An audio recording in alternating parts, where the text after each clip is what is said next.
Good morning, good morning, good morning. So, guys, this is my Friday rundown where I run down all of the week's stories in hip hop music and black movies and television. So, this week, there was a lot of stuff going on with music news. So, primarily, I'm going to focus on that. Let's go ahead and hop into our first story. Our rapper Glorilla, who's being sued allegedly for stealing from a group called Doghouse Posse. And the group claims that Glorilla and her producer Tony sampled their 1994 song Streets of West Bank to create their song Tomorrow and Tomorrow 2. And they say that two elements of Doghouse Posse's song, including piano, cello, and drum tracks, were placed inside of Glorilla's song without permission. Guys, I did take a minute to listen to the sample.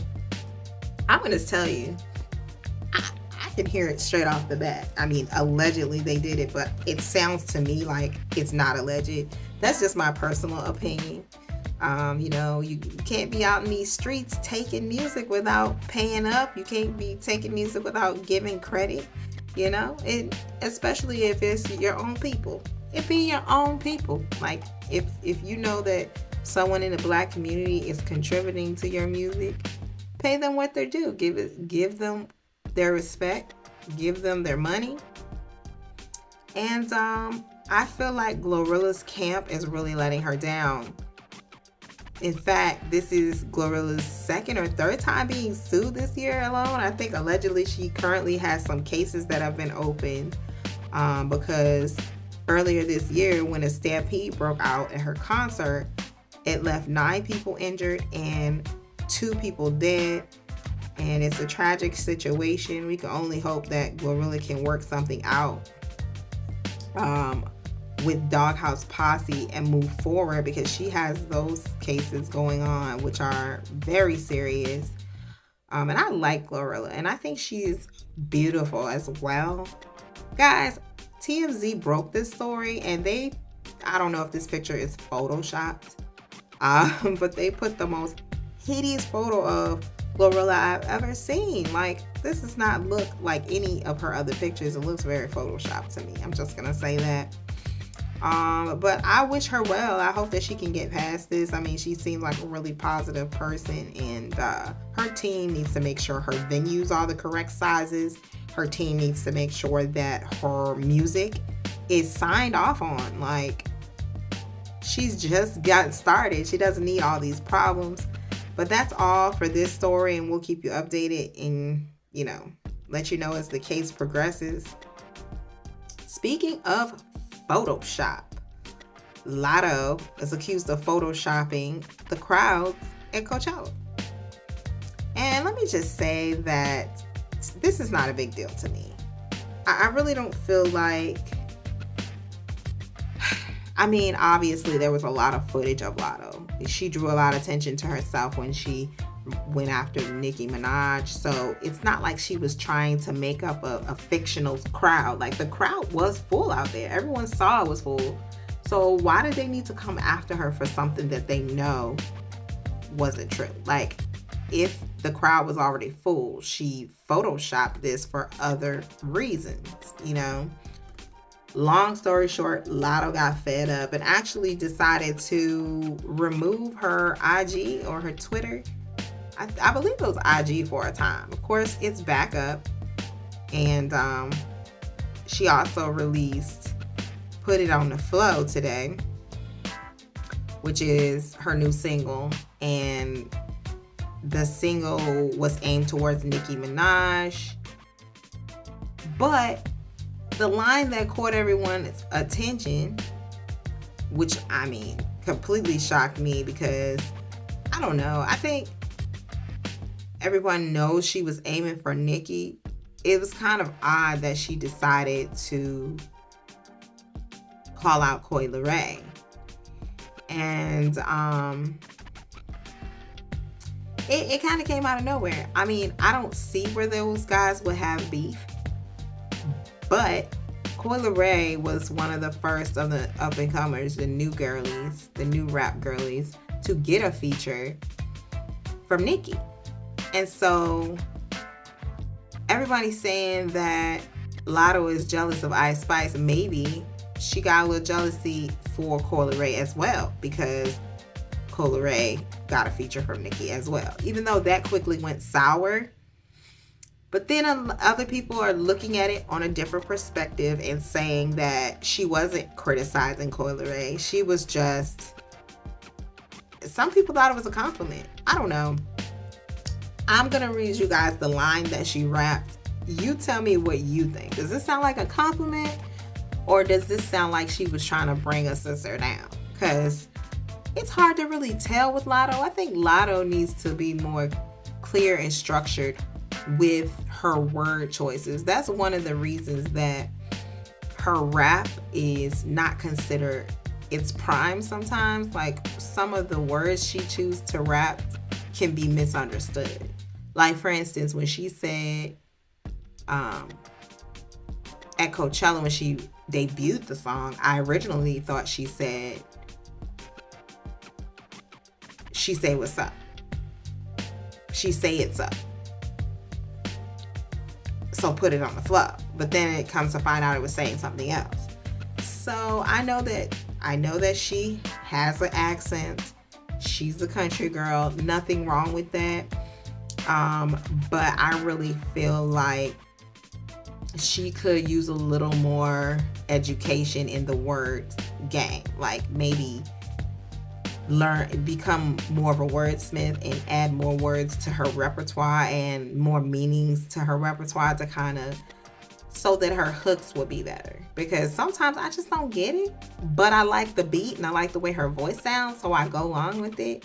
But that's just my interpretation. I mean, I haven't listened to a whole slew of Lotto's songs, to be honest. I'm not going to sit here and act like I'm a connoisseur in that. But yeah, so here's the line that she said.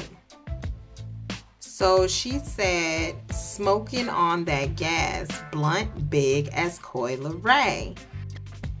And I'm like, first thing I heard that, I'm like, wait a minute. Are they friends? Like, I don't even remember them hating or liking each other. It was just kind of like weird. Like, it kind of came from nowhere. And I was kind of like, okay, wait. I think that's a carry. I'm going to tell you why I think that's a carry.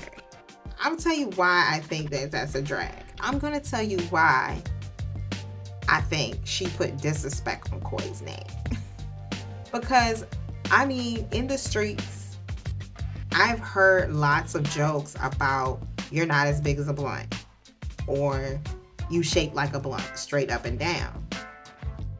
So I do think that she was being negative towards Coi's body type. And I don't know why she decided that that was the right direction to go. And honestly, it broke the song. So I feel like when she started off, she debuted the song at Coachella.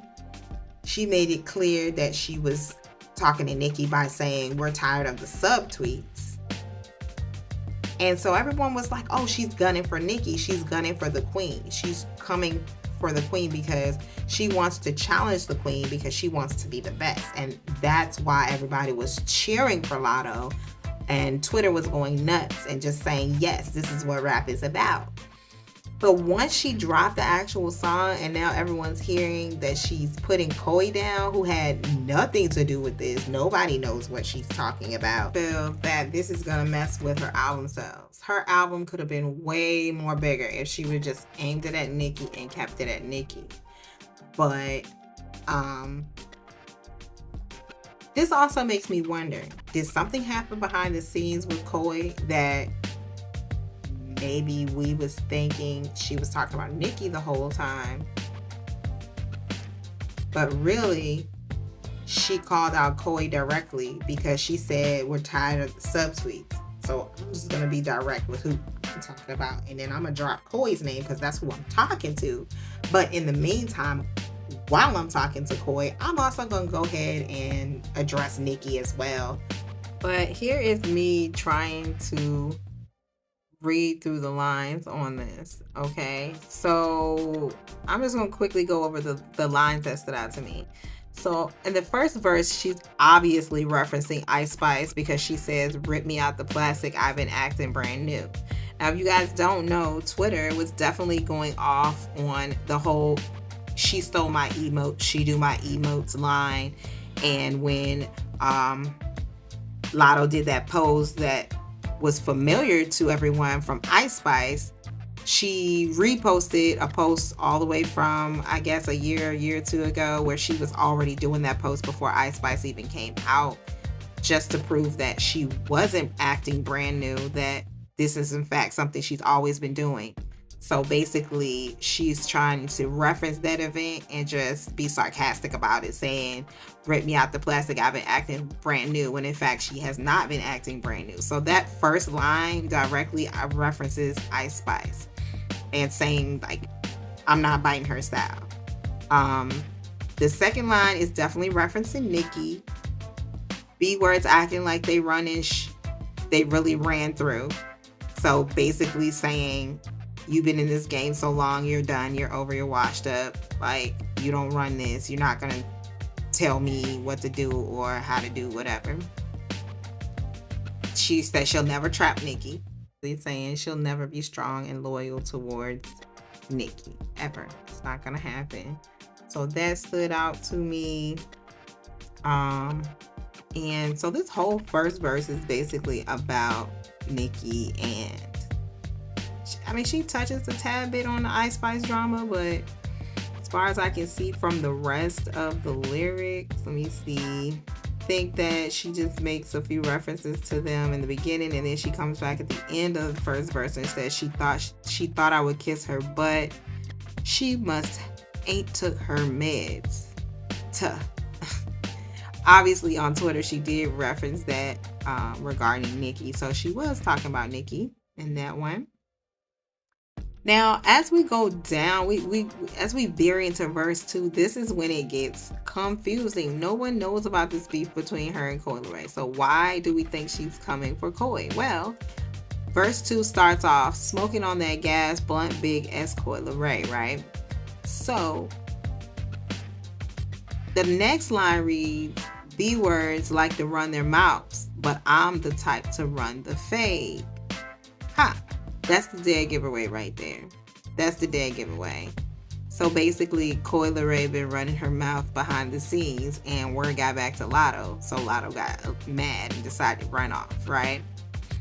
Now, hey, as we know with rap, this could be a stretch. Maybe it just happens to be the next line after she says Coi Leray's name. Or maybe Coi trying to act innocent, like she minding her business on Twitter, and really the whole time she's saying things about Lotto behind her back.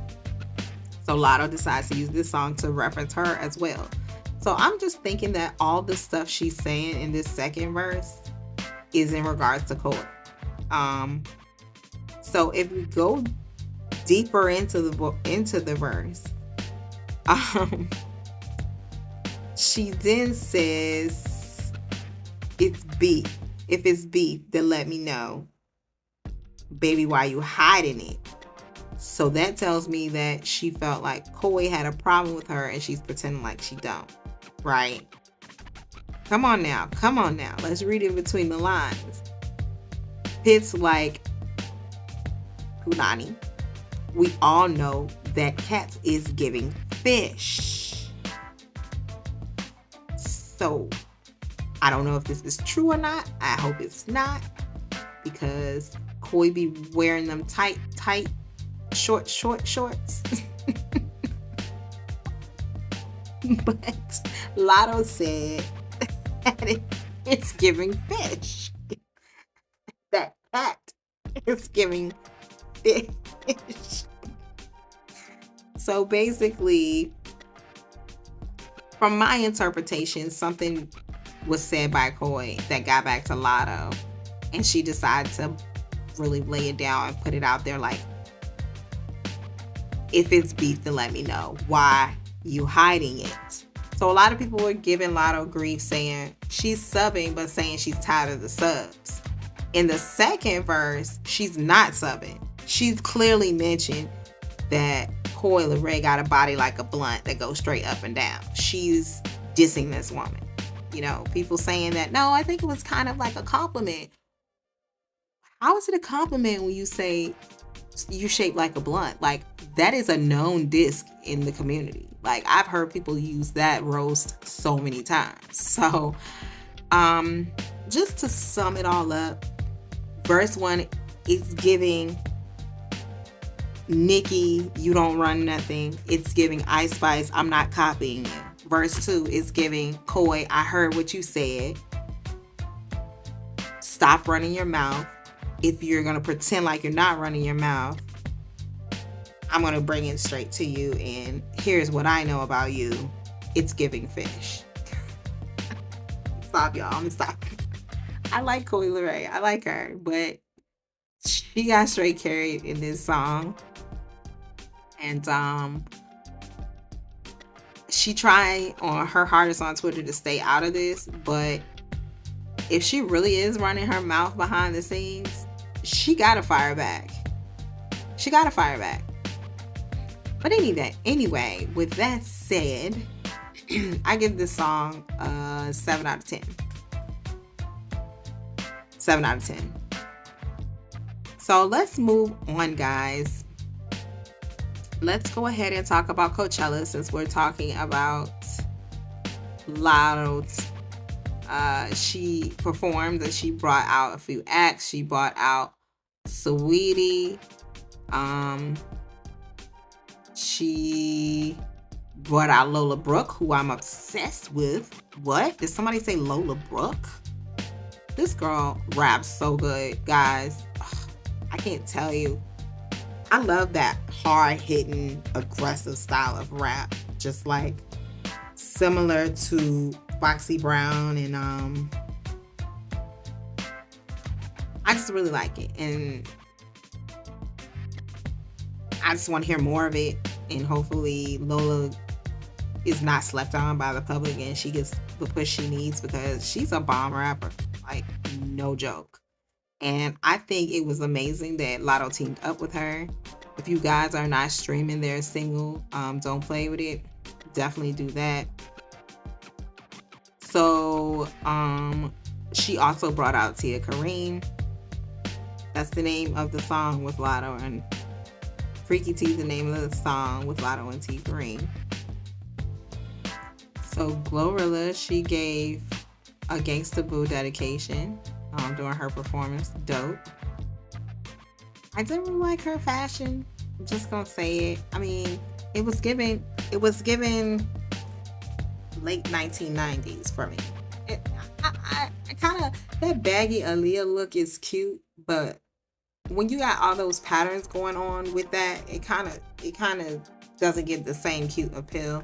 But that's just my personal opinion. I mean, she's got a great body and she looks great no matter what she wears. But sometimes when you're trying to like hit that fashion mark, and let's not get it twisted, fashion is important, okay? Don't underestimate fashion. Look what it did for Zendaya's career, okay? Because homegirl was not being checked for until she started showing up on them red carpets, right? So yeah. Saweetie 100% loved her fashion. 100% loved her fashion. Loved the attitude she brought to the stage. Loved the way that she just carried herself. And I really liked the people who were just coming to the concert. There was some really good fashion for people who weren't performing as well. Like Tiana Taylor was looking so cute.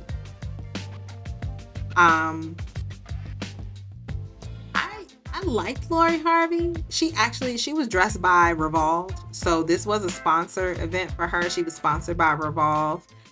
And it was okay. It wasn't giving the usual Lori Harvey energy, but I liked it. I liked her dress.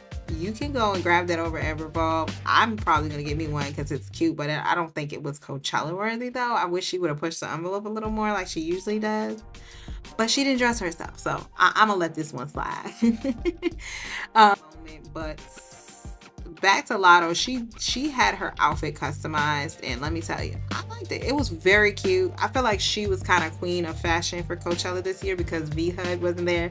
I always want to see what Vanessa Hudgens is wearing at Coachella. She was noticeably missing from the event, Queen of Coachella.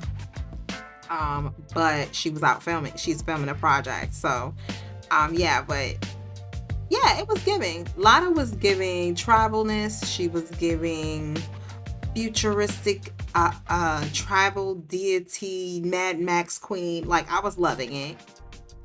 Unfortunately, her stylist posted a video on TikTok of how he made the outfit, and he used a Ice Spice Nicki Minaj Princess Diana music over top of the video.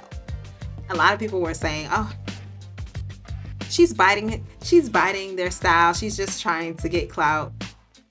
Everybody is not aware of everything that's going on at one time.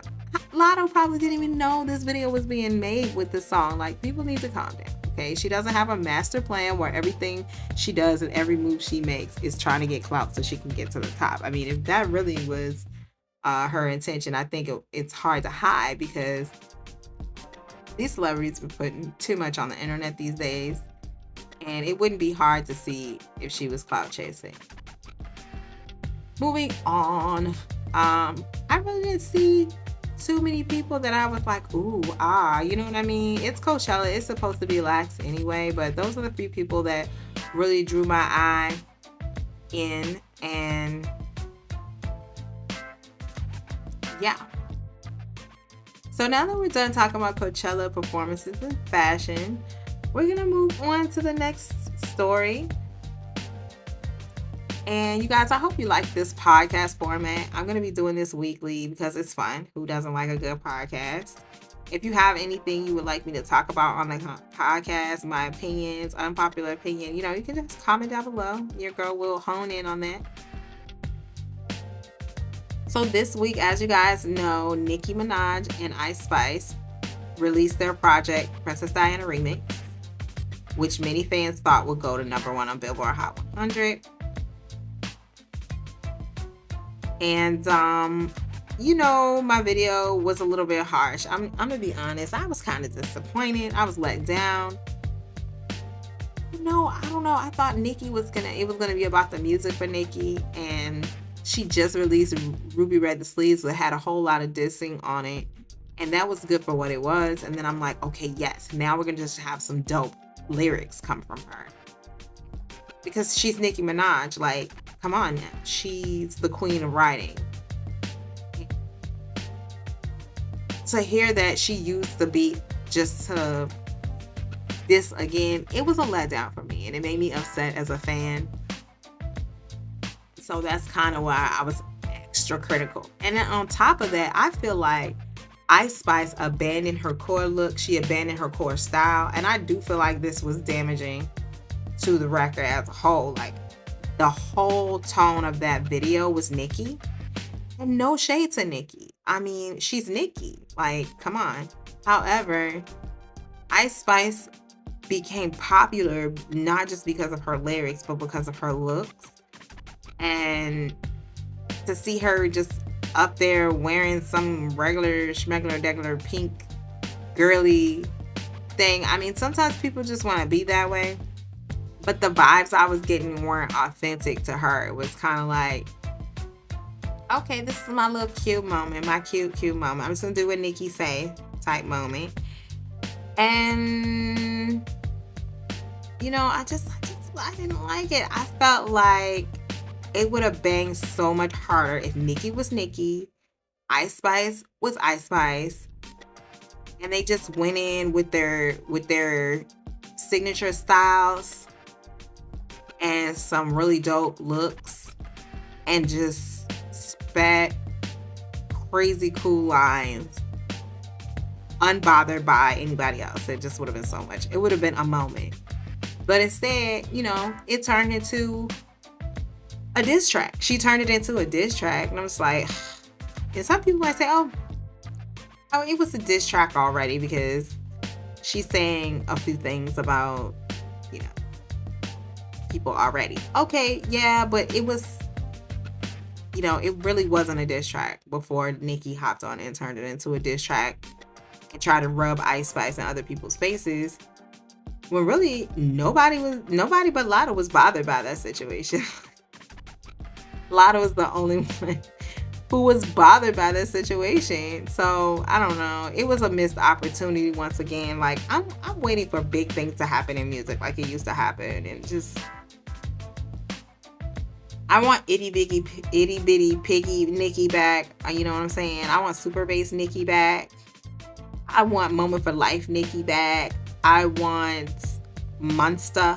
You know that, like, just even though when you think about it, a lot of Nicki's songs, she is throwing subs at a lot of different people or whatever, or who she's addressing in general. It's better when she's using her fuel to write in general, but the focus of the music is not on dissing people. Like, the focus of the music is to just make dope hooks. Like, and that Princess Diana wasn't that. And delivering dope punchlines is where Nicki revels, you know. It doesn't have to be a dissing segment of her writing in order for it to stand out. I mean, she has amazing punchlines, and that's what Lotto really fails. She needs to work on her punchlines. She just always has a good balance of rapping about a multitude of things that makes you love her lyrical content. That's something. But you know, it's just, you're singing along to Super Bass, you're singing along to Monster. Like, she's talking about shoes, she's talking about cars, she's talking about fashion, she's talking about hair, she's talking about a variety of things in her music. And I like that better than the majority of the focus being on dissing. That's all I'm saying. So I think I was a little upset at Nicki. You know, as a fan, I've dedicated a lot of years to being a Nicki fan, and everything she puts out, hot like fire. Red Ruby Da Sleeves, hot like fire. It was the time for that. But with this Princess Diana remix, it wasn't the time. Like, drop the ball for me. Anyways, moving on. So let's talk about the Kim Petras and Nicki Minaj song that dropped on today. And let me just say that I don't know if it samples that song Better Off Alone by Alex DJ. Do you think you're better off alone? I love that song. I don't know if it samples that, but it's giving Better Off Alone. And it has alone in the title. So I'm assuming it samples it. And I wasn't living for it, you know.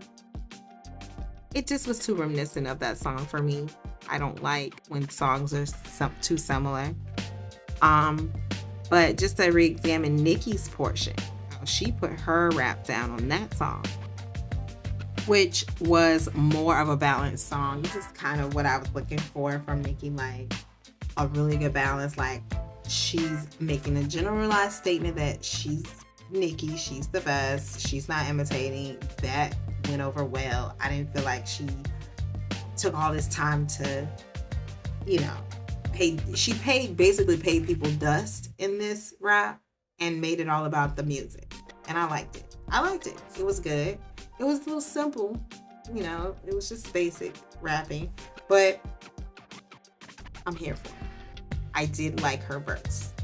I'm not a fan of the song though, because like I said, it just sounds too much like Alone. Now, anybody who hasn't heard Alone will probably be interested. So moving on, let's drop into the next segment. And guys, remember, I'm new to podcasting, so don't drag me for this podcast. I'm trying to keep it streamlined. I'm trying to keep it going great. So maybe I can like play with, I'm just trying to see how I'm going to set the tone going forward. Everything on my channel is just really a test to see how I want to set it up going forward. But basically, rapper JT made some deeply offensive comments on Twitter. She mocked someone's dead spouse and she called their baby ugly. It was messed up. You know, a lot of people reminiscent of Cardi B when she did this. And the kind of vitriol that she's putting on Twitter, it's just no place for it, right? It's it's crucial that we just stop talking about people's kids like it's normal. Like, these are innocent, beautiful babies of the world, and the supposed to be adults coming after them is just not cool. Like, she said that she was gonna be able to take a hit if she could to get back, take jabs if she could. Why didn't she say something about the lady then? I mean, as far as I know, the baby didn't say anything or say anything to offend her. The lady did. So why are you coming for the baby, JT?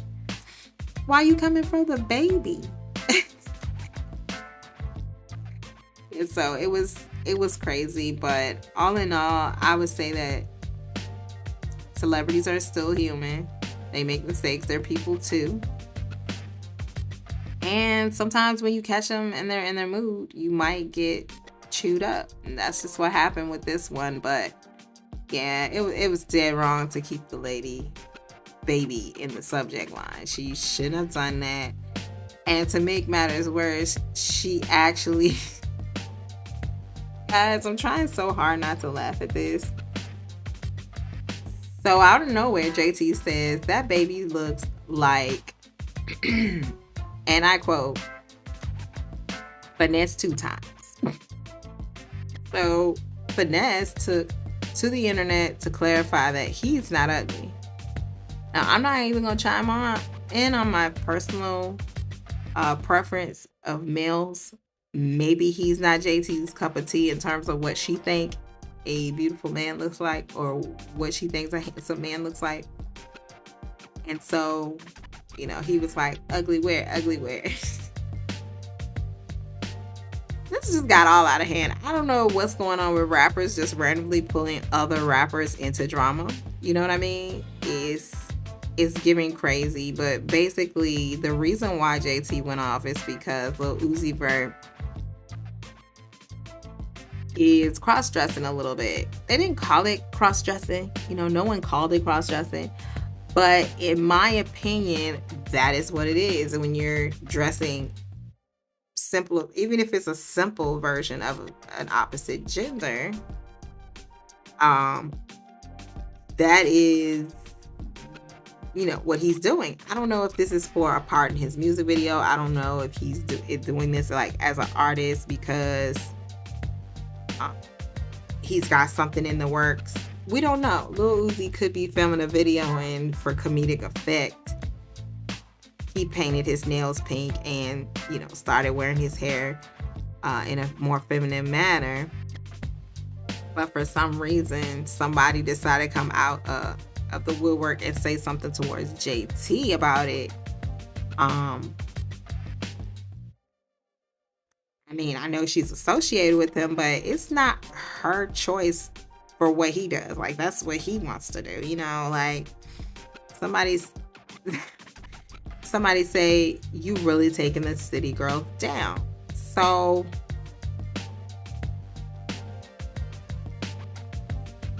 all that just spiraled out of control. I don't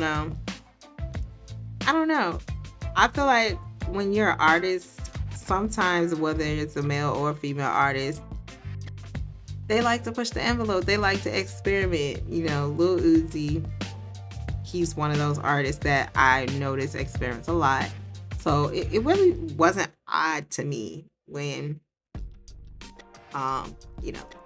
people started talking about his alter ego or alter identity, and, it happens to be a woman. I don't know if Nicki Minaj could be Roman, and why can't Lil Uzi be Leslie? I don't know. Don't judge. Moving on.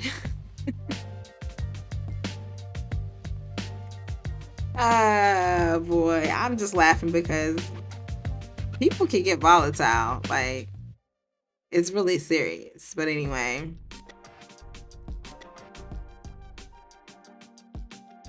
Doja Cat previewed 25 samples of music from her new album. It was featured on her IG Live. Everybody was talking about how weird Doja's being, and she keeps going off on the fans and stuff like that. You know what? I don't think she's weird. I think she's lonely. I think her life is lonely. Like she stays busy with work. She stays on IG so much because I think that literally has nothing to do. Nobody's telling this woman to go on IG. She chooses to go on IG. So when you go on IG Live and all these messages start coming up, she's just basically subjecting herself to whatever comes her way because she's the one that went on there, right? So I don't feel bad for her. I don't, some things people say they shouldn't be saying, but it's like you can't criticize them. You're the one who went on there and invited them in. I don't know if they do they put this in artist contracts? Do they force them to do IG lives these days? Like, okay, your record deal, you have a 6 album obligation, and you must do at least 1 IG live per month. I don't know. I would like to see the contracts on that. Nobody's forcing you to get on IG. You don't have to do that. A lot of people say that online spaces are not healthy for your mental health. And also, a lot of people say that celebrities are constantly having to go through mental checks because of the things that are said about them on the internet, and people are crazy, the trolls and all that. But it's like, maybe take a page out of Chloe Bailey's book and just turn the Twitter off, turn the IG off. Because you're putting yourself in these situations. Like, if you don't want to be in these situations, then don't do lives.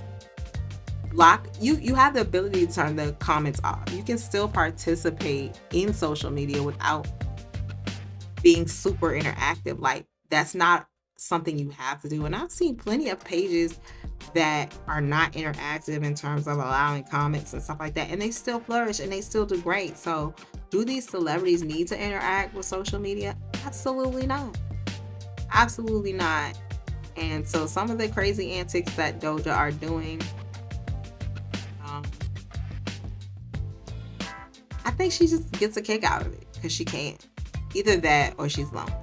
It's one of the two.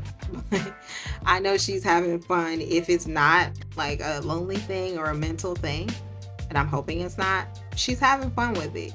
She's having fun messing with people. She's having fun going off the rails with people. I mean, I don't know. Yeah. But I'm excited about the up and coming album. And Doja is also being featured on the cover of a popular fashion magazine. It's a foreign magazine.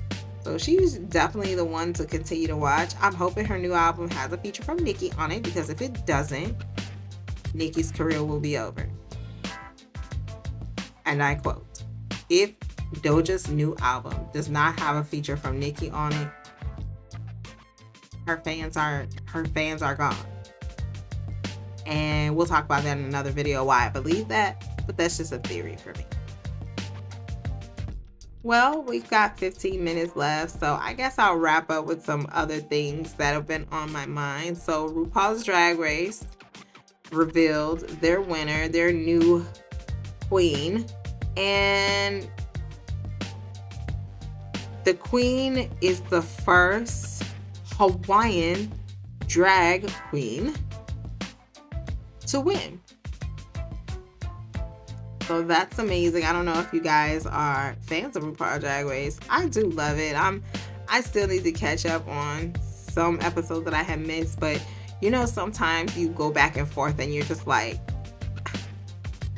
I'm gonna watch the old and the new at the same time because I don't want to be left behind on the new. So thank God for streaming, guys. I don't know how people lived without streaming, but Sasha Colby is her name, and first ever to compete on the show as an out trans contestant, and then to be crowned as America's Next Dress Superstar. So congratulations to Sasha Colby. I was loving Sasha's looks, so I thought, wow, stunning. It's no wonder that she won. Congratulations to Sasha. Moving on, what else can we talk about? What can we wrap up in the last 15 minutes? Oh, watched a really great interview of Erykah Badu And it was the Mavericks interview. Guys, this was maybe the best interview I saw in my life. I can't tell you like how brilliant it was. Like the whole interview from start to finish captivated me. Erykah Badu is so enlightening and so mind tingling. Like she makes you think. And as she described herself as ahead of her time. And this was just a beautiful interview. In the interview, they talk about the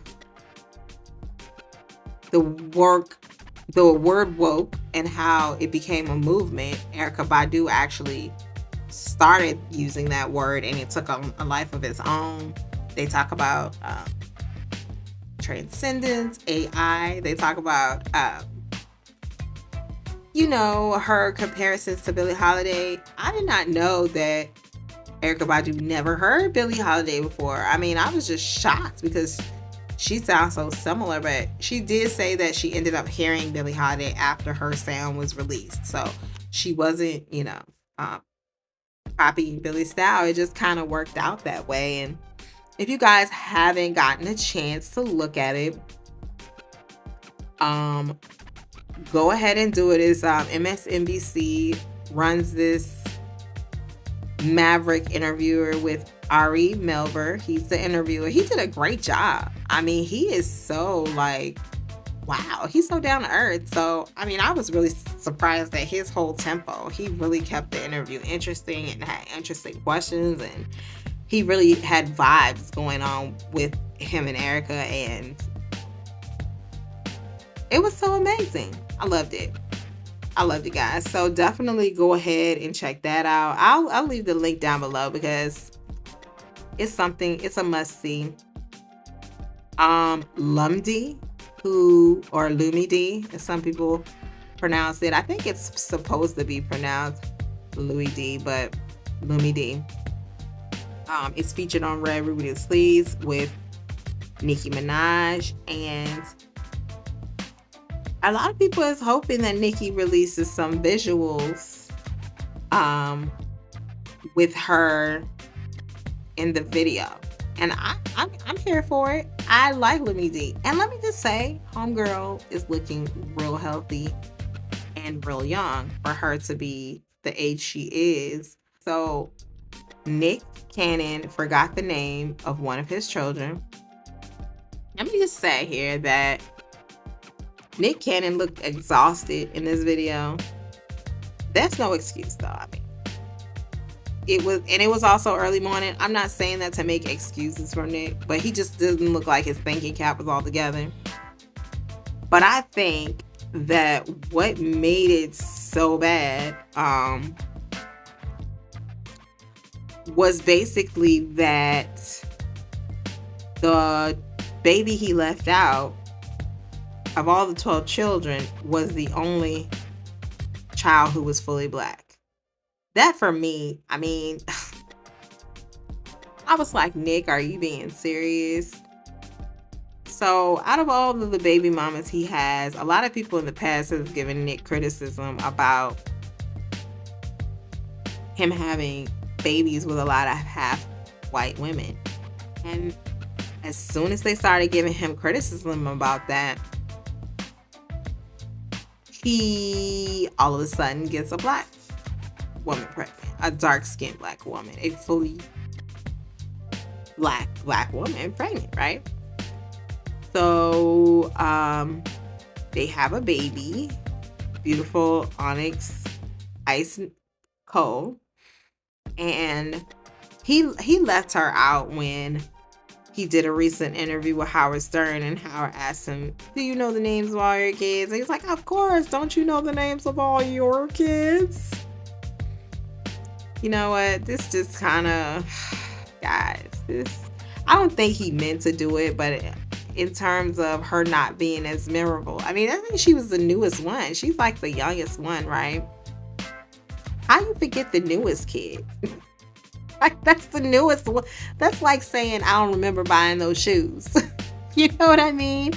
Like, you just got them. You just got the baby. You just had the baby, Nick. So, um, yeah, that's what's going on with that. I mean, I'm not gonna be too tough on Nick because I think he's one of the most hard working men in Hollywood, and um, I really don't think he's set out to do that. But I think that it is gonna be something where people are gonna just judge him on it. However, from what I see of Nick, he seems to be a great dad, an excellent participant of fatherhood, and a lot of people online were saying put him on child support. I bet he'll remember her name if you put him on child support. And it's like, are you kidding me? Do you honestly think Nick is not putting his money where his mouth is? He's already giving money to these baby mamas. There's no way he's not. That's why they don't have to take him to court, because he's already giving the money. So why would she need to put him on child support? That's the easiest part, to just give your money. You know, that's the easy part. The hard part is being there, taking time, being a dad when you have a busy life. And Nick, he doesn't show any signs of cutting back, his workload. And it's crazy, despite him having lupus. He seems to try to make time for all the kids. So it is what it is. I don't know. I don't really feel like Nick is unintentional. Like, he knows what he's doing when he has babies, and he's got the money to take care of them. And so, I mean, this was the purposeful choice by Nick. And you know how I know? Because he waited till he was 32 to start having kids when he got a wife. So he wanted that traditional family. He wanted kids and a wife and the whole shebang. It didn't work out. I don't know what changed his mind afterward. A lot of people are saying, oh, he's got lupus and he thinks life is precious and all that. I believe he does think life is, but I don't think it's because of the lupus.